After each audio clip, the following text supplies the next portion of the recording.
I'd like to welcome forensics professor Joseph Scott Morgan from Jacksonville State University.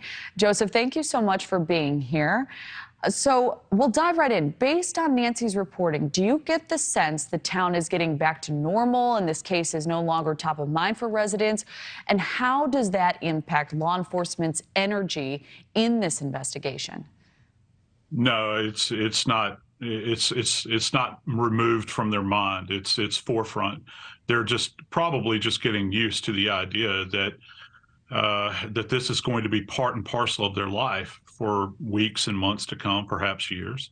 And they're getting used to seeing news trucks there. It's a new paradigm for them in this environment. And they're adjusting to it. That one young man made a very salient comment, though. He said that this, in his opinion at least, and I'm paraphrasing here, that this is just the way things are pursued relative to the police. And we have to, I still urge everyone to be very, very patient in this case, because the answers to this case are going to rest in the science, I believe, at the end of the day. We have a lot of hyperbole that's bouncing about. We have a lot of static on social media. And granted, the nation can't get enough of this case, but at the end of the day, it's going to come back to the evidence that they collected at the scene and the processing that's been going on for all of these weeks. And, in the whole grand scheme of things, Kelly, this is not a long time. Now, there are certain elements that are probably close to completion now from a testing standpoint, but still we come back to the elephant in the room, and that's DNA. And it's, as I have held from the beginning, it takes a while to unspool all of this because it's multi-layered. Well, that makes a lot of sense. So in these types of cases, is it more likely that the killer is lurking locally or that this person or persons fled the area? Well, in this charming little town, this is not a place that you wind up in by accident.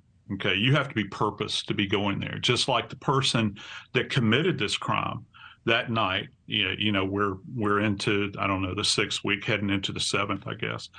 They were purposed to be at that home. They didn't just accidentally, wind up there. And so you have to take all of that into consideration. The individual that perpetrated this case probably has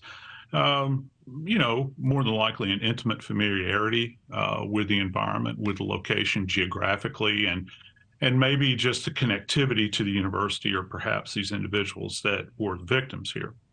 I think that we can probably rest upon that.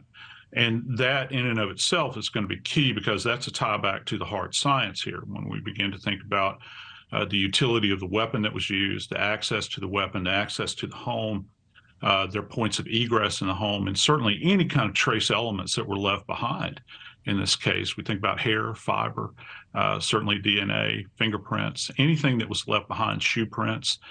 There was a copious amount of blood. We do know that at the scene. So there's a chance that something has been left behind that can be tied back to this individual. I think that I can't say that they're still there or not, but I do know that there is some kind of connection to this location.